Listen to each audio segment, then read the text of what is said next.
Buenos días. Voy a hablar acerca de la territorialidad y extraterritorialidad aplicado en el derecho económico internacional. Quien les habla, Juan David Sánchez Triana, para la Universidad Militar. Comenzaremos con una breve introducción sobre la territorialidad, la cual son leyes de cada estado que se aplican exclusivamente dentro de su propio territorio a todas las personas en el que él se encuentren, independientemente de de las mismas que posean, de la nacionalidad que posean ellas mismas. Ahora pasamos a nuestro índice en el cual tenemos principio territorial del derecho internacional público, del privado, ley de propiedad intelectual, derecho de marca extraterritorial, territorialidad de marcas registradas, derecho de bienes globales, universalismo y territorialismo y las referencias como último. Bueno, vamos a comenzar con el principio territorial en el derecho internacional público, el cual su definición es que el derecho internacional público se encarga de estudiar y establecer normas para regular la acción de los estados y organismos internacionales con el propósito de favorecer la cooperación y la negociación como garantías de la paz. En este caso vamos a tomar un caso en específico, valga la redundancia, en el asunto de Isla Palmas, que se disputa entre Estados Unidos y Países Bajos, y se produce en 1906, con la sentencia arbitral producida en 1928. En 1906 se inicia un litigio entre Estados Unidos y los Países Bajos, cuyo objeto era la soberanía sobre las islas de Palmas, también llamado Mangas, que está situada en el área del archipiélago filipino y había sido cedido a Estados Unidos por España mediante el Tratado de París de 1898 al terminar la Guerra Hispanoamericana.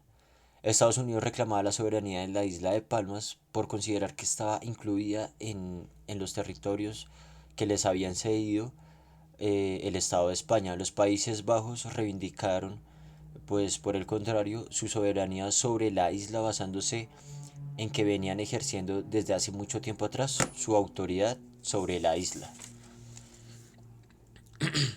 Pasamos al siguiente punto, principio territorial en el derecho internacional privado.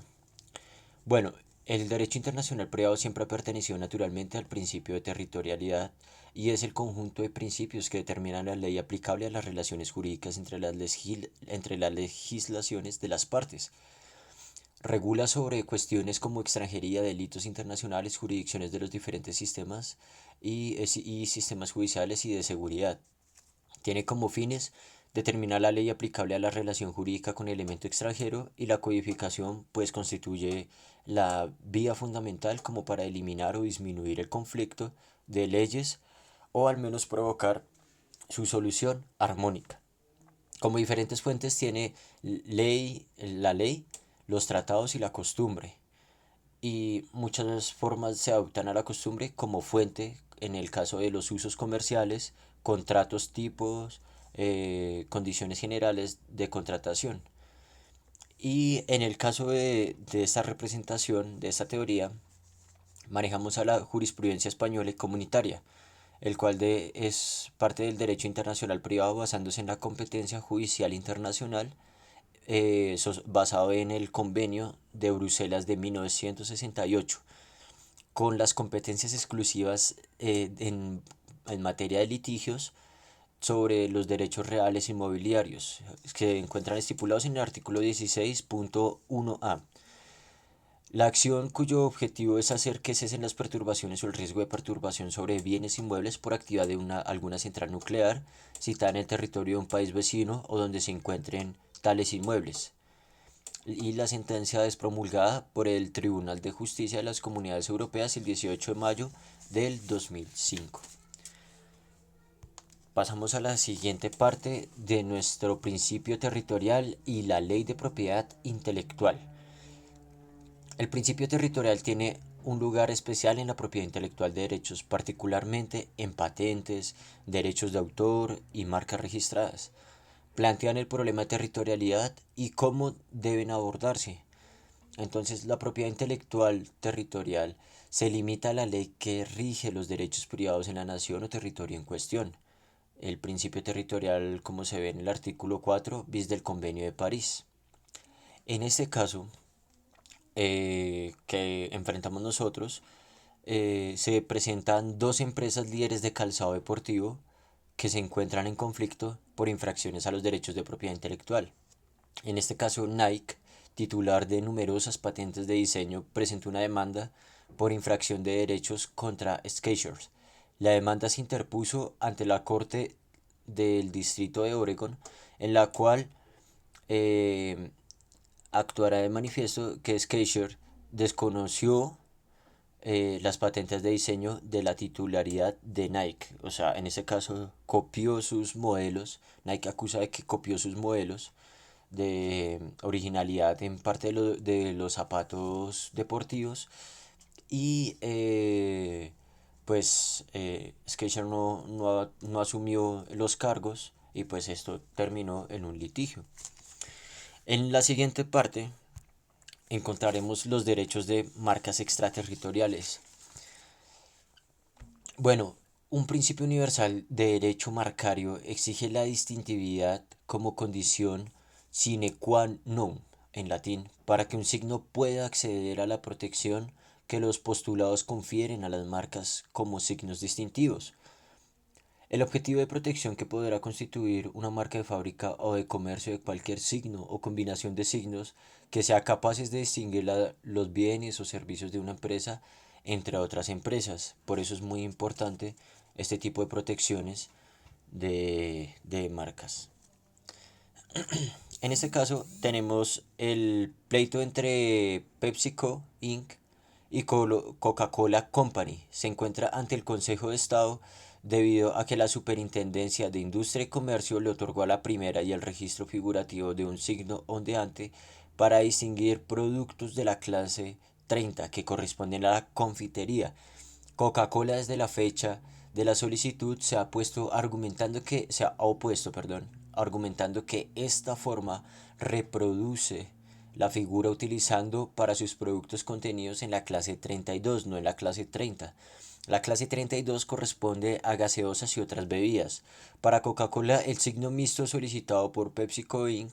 no cumple con el requisito de distintividad dispuesto en el artículo 134 de la decisión 486. Ahora, por otra parte, vamos a analizar un tema muy importante entre los principios de territorialidad de las marcas registradas. Entonces, el registro de la marca registrada confiere a su titular el derecho exclusivo de utilizarla en el tráfico económico. Dentro del derecho internacional económico esto es muy importante, dado que pues el titular de una marca registrada podrá impedir que los comerciantes o distribuidores supriman dicha marca sin su expreso consentimiento. ¿Eso qué quiere decir en resumidas cuentas? Que el titular de la marca registrada podrá prohibir que los terceros, sin su consentimiento, utilicen este tipo de marcas en el tráfico económico. En este caso, vamos a encontrar una disputa comercial entre Corona y Coronita, la cual Corona hace parte de la bebida alcohólica que fabrican en México, una cerveza artesanal, y Coronita hace parte de una cava de vinos de España en la provincia de Torres. Entonces, esto conlleva que esta famosa cerveza mexicana se conoce en España como Coronita, mientras que en el resto del mundo se conoce como Corona. Esto es debido a que denominación Corona ya había sido registrada en la Oficina Española de Patentes y Marcas por la Bodega de Vinos Torres, lo que impide que otras marcas de bebidas alcohólicas se puedan denominar así en España. Por eso es que en España no se llama Corona, sino Coronita, porque pues Corona se llama la cava de vinos de Torres. Ahora, por otra parte, tenemos los derechos de bienes globales. Los derechos de bienes globales son los intereses y valores protegidos en un espacio normativo de interacción global y constituyen un denominador que sustentan acciones jurídicas de protección e inspira y ordena estas acciones. Son aquellos bienes que están inscritos en un sistema de coordinación de múltiples niveles en el que acciones internacionales, internas y no estatales se complementan unas a otras de manera coordinada. Hay tres generaciones en este tipo de bienes globales. En la primera generación, aquellos generados en la inversión pública por parte de los estados, que se encuentra infraestructura pública, educación, seguridad social, instituciones del estado y redes viales. En la segunda generación se incluyen recursos naturales y culturales, los cuales abarca océanos, biodiversidad, recursos minerales y la atmósfera. En la tercera generación se contemplan políticas globales que buscan afrontar los desafíos del mundo, lo que quiere decir que el Internet, los corredores aéreos, tecnología informativa, información biogenética y estabilidad económica. Para este caso vamos a referirnos mucho hacia muchos principios que tiene la Carta de las Naciones Unidas, ONU, y también un famoso y pues clásico tratados de amistad y navegación como los acuerdos privados bilaterales. Y en la parte que asociamos a la ONU es la solidaridad como derecho vigente. Entonces el principio de la responsabilidad común, pero diferencia en el derecho del medio ambiente y el derecho de asistencia humanitaria. En este caso nos enfocamos, nos vamos a la época de 1997, cuando Naciones Unidas estimaron que 4,7 millones de norcoreanos corrían el riesgo de morir de hambre, así que la comunidad internacional respondió con diferentes ayudas para alimentos y otras necesidades. Entonces pasamos a nuestro siguiente caso, universalismo y territorialismo. El universalismo políticamente se trata de estados que pretenden extender y concentrar su poder a través de políticas imperialistas.